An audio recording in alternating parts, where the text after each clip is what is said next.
एखाद्या नेत्याचा एखाद्या मुख्यमंत्र्याचा दरारा काय असू शकतो ते मी राणेसाहेबांच्या रूपाने बघितलंय।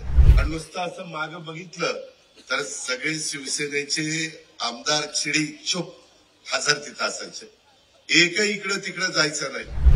परंतु प्रशासनावर पकड कशी असली पाहिजे, प्रशासनावर दरारा कसा असला पाहिजे, काम कशा पद्धतीने उरकायचं असतं हे महाराष्ट्राला हे निश्चितपणे राणेसाहेबांच्या रूपाने आपल्याला सगळ्यांना पाहायला मिळालं। अशोकरावांच्या आधी मुख्यमंत्री असताना काही गोष्टी तिथं चर्चा व्हायची आणि त्यावेळेस मी अशोकरावांकडे बघायचो आणि अशोकराव माझ्याकडे बघायचे।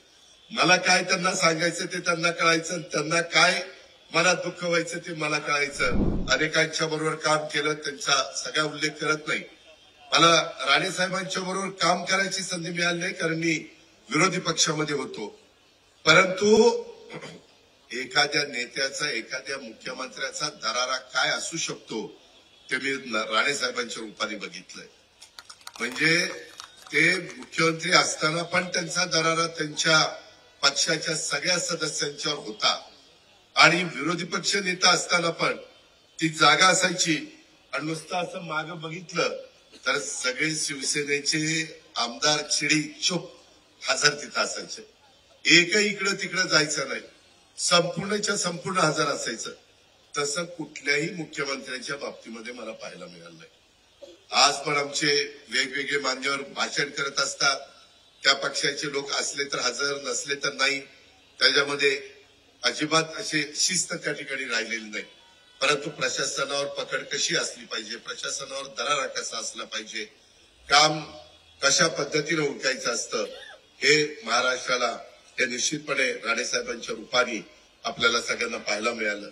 मी अशोकरावांचे तसं बघितलं तर अशोकरावांनी आम्ही साधारण एकाच काळामध्ये एकाच बॅचचे असल्यामुळं आम्हाला तिथं काम करता आलं आणि त्याच्यामुळं बऱ्याचदा मी आता ते काढत नाही, परंतु अशोकरावांच्या आधी मुख्यमंत्री असताना काही गोष्टी तिथं चर्चा व्हायची आणि त्यावेळेस मी अशोकरावांकडे बघायचो आणि अशोकराव माझ्याकडे बघायचे। मला काय त्यांना सांगायचं ते त्यांना कळायचं, त्यांना काय मनात दुःख व्हायचं ते मला कळायचं। परंतु अशोकराव अनेकदा तुम्हाला आठवत असेल मी बाकीचं बोलत नाही कारण ते त्यांना मलाच माहितीये, तुम्ही किती डोकं खाजवलं तरी काही तुम्हाला कुणाला कळणार नाही। पण तेव्हा त्यांना ते खूप खंत वाटायची की मी अतिशय जवळनं बघितलं। त्यांनी पण त्यांच्या परीनं त्यांना कारकीर्द कमी मिळाली।